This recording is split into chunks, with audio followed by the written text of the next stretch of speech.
You may need physical media due to the edits, which is, look, Gittles can attest to this. I used to have half the studio was just custom built shelving for so much shelving. Physical media, and I saved all this. Everybody else was trying to throw all their stuff out to save room, and I get it. I found a different way to do this, but I saved it all. I go, some of this stuff's going to be really hard to find anymore when it's out of print, and not everything on YouTube is of good quality, or they can't put the whole episodes up, and some companies may just hold it back, like we're not putting it out there because of it's now deemed racist or sexist or something where it was fine during the time, or maybe it wasn't even fine during the time, it just was acceptable at the time, and now they're just not putting it out there anymore. And to what Rhino just said, the edits, there's a couple of episodes of 30 Rock, which you'd think wouldn't be a big problem at all. There's 2 episodes of 30 Rock that are not available for streaming because of content.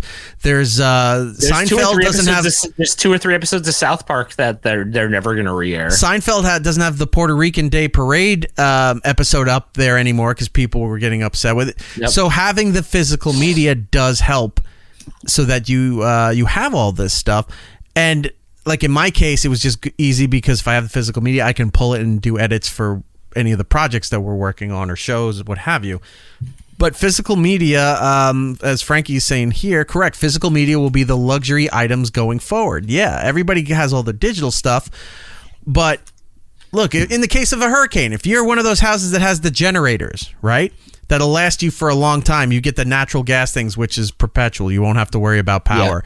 Yeah. But your area was pretty messed up, so you're not going to be with power for days. You can't stream anything. You don't have phones. You don't have internet. But if you have kids or whatever, you have the physical media. Guess what? You still have power in the house. You can just play those, and you're good for now. Until that comes up. Like, what if the internet goes down? Like, seriously goes down for more than, like, a couple hours? Like, what are you going to do? You got nothing to watch. Having the physical media used to be the thing to do because you would buy the collector's cases of DVDs, or sometimes they'd have special bonus footage of whatever, behind-the-scenes documentaries and all that. Yeah, different like there was so many different ways and reasons why you would buy all this stuff. And now it doesn't really mean that much anymore. In the sense of a collector's thing, you're not saving a DVD set thinking that it's going to have any value down the line other than actually having the material for your personal use.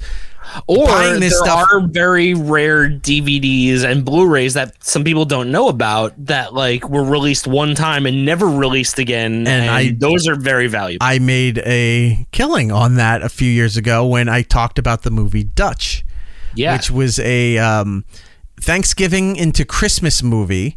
Starring Ed O'Neill, and I think it's like one of the premier movies. Like when you're watching movies on Thanksgiving to get ready for the Christmas season, the main go-to is Planes, Trains, and Automobiles. At least for me, right? And I think a lot of people, that's the movie that you watch. What's a Thanksgiving movie? Planes, Trains, and Automobiles, right?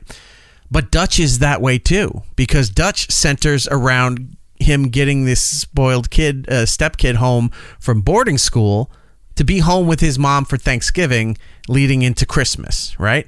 Yeah. And it's a forgotten movie. No, when it comes up in this discussion, people don't ever talk about Dutch. So a few years ago when I was talking about it, people started to tell me, we can't find Dutch. And I look and you can't find, well, at the time, you couldn't find it on sale anywhere. And if it was on eBay, it was at least $50 or higher. For just Region 1 in the United States, the NTSC format or whatever, for Dutch, you couldn't find it in the stores. You couldn't find it anywhere else. So I had a couple copies for some reason, and I sold them for a really good price. Nice. I don't think that's the case now, but in what Gittles was saying, there might be some movies that just aren't released anymore, or old properties that were foreign imports or something like that, and they just don't put it out. Like you can't, not that you would look for it, but like say Song of the South, Disney movie.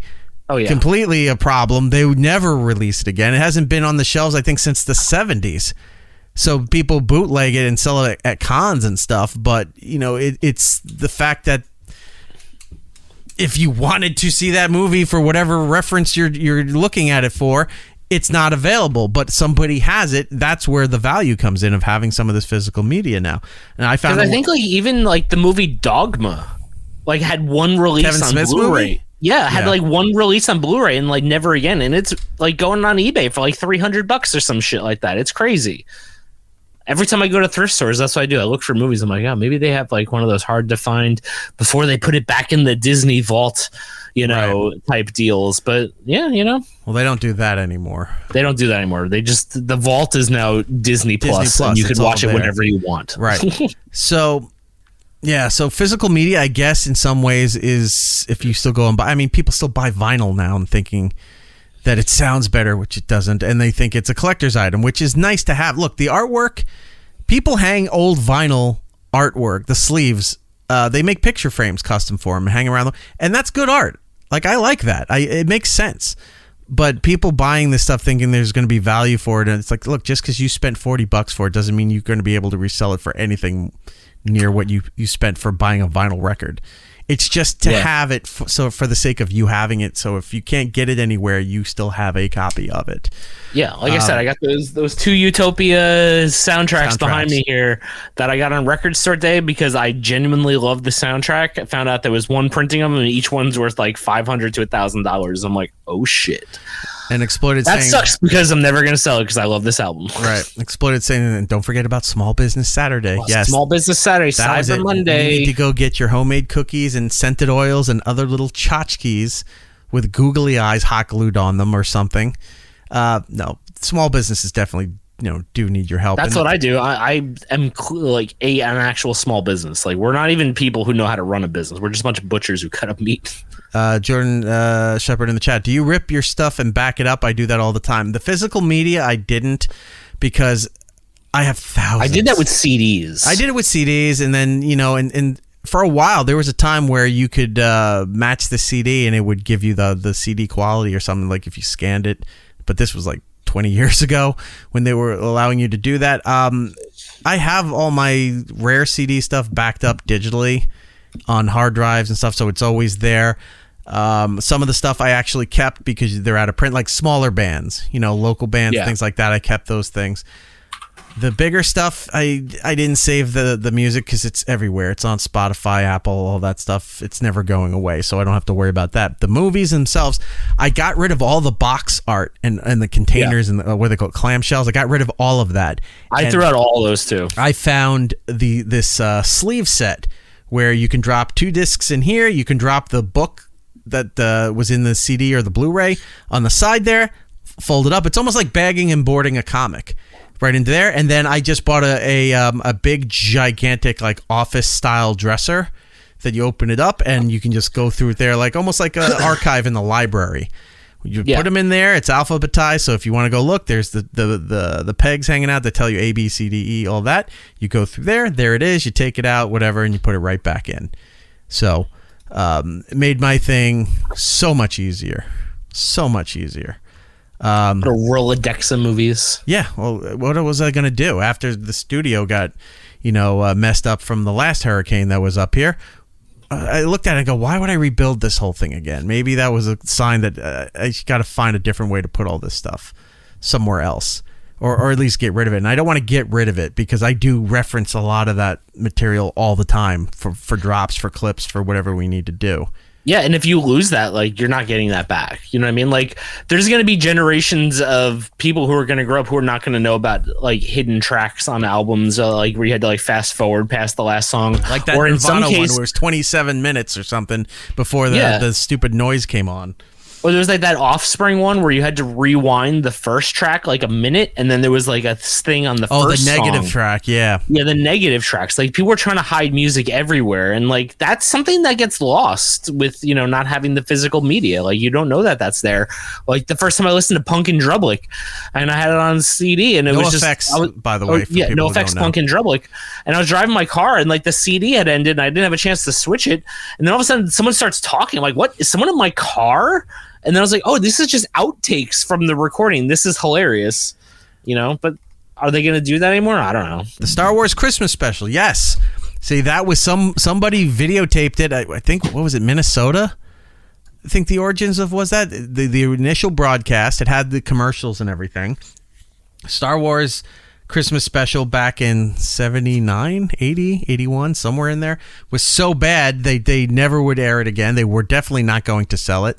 So somebody had taped it on VHS and then bootlegged it, and then that's the copies that we all have today that you can buy at every convention or retailer, like a comic book or bookstore or something like that sells shady shit. You can get that copy of the holiday special. It stays in print in the lexicon of everything we're doing because someone had the physical media. BBC, the British Broadcasting System, not what you were thinking. Clear your mind. The BBC over in England used to have a horrible history of having these great shows and movies and documentaries and stuff that they made in the 50s, 60s, into the 70s. But then they would take the tapes that they were on and then wipe the tapes after broadcast. They didn't see any value in archiving anything. It's like, why do we need to save this? So they would wipe the tapes, and then you had big properties like Doctor Who that had huge chunks of its archive missing because the BBC wiped the tapes after it aired initially for its broadcast. They're like, well, we're not saving these anymore, so they would erase the tapes, and then you didn't have them. They found them in different BBC locations. I think a few in Africa. They were just sitting there like in essentially like a war bunker, and they took it, digitized it, and whatever. But that's why it's so important to actually have the physical copies, the Star Wars, Doctor Who. I'm sure there's other examples of things out there that were missing the episodes. They had photos, they had the audio tracks, but you didn't have the video because people didn't know the value of holding on to physical media.